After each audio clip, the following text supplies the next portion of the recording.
पाहूयात पुढची बातमी। देवेंद्रजी, केंद्रात आपले नरेंद्र ऐकत नाहीयेत का, असा सवाल ठाकरे गटाचे आमदार नितीन देशमुखांनी उपस्थित केला। शेतकरी संवाद संघर्ष यात्रेतल्या सभेत ते बोलत होते। 2014ला कापूस दिंडी काढून फडणवीसांनी कापसाला भाव मागितला होता। सोयाबीनला 6000 रुपये भाव मागितला होता, पण आता 4000 रुपये भाव आहे। केंद्रात राज्यात तुमचं सरकार आहे, मग हमी भाव का पडले, असा सवाल नितीन देशमुखांनी उपस्थित केला। कापसाला भाव 2014ला मागितला होता, आज 2024 आहे। आज कापसाला 15000 रुपये भाव।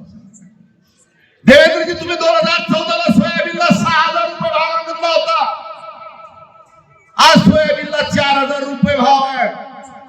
आज केंद्रात सरकार तुमचं आहे, महाराष्ट्र सरकार तुमचं आहे। तुमचा नारा होता केंद्रात देवेंद्र, केंद्रात नरेंद्र, महाराष्ट्रात देवेंद्र। मग देवेंद्रजी, आज तुमचं नरेंद्र ऐकत नाही का? हा प्रश्न तुम्ही आपण शेतकऱ्यांनी विचारावा।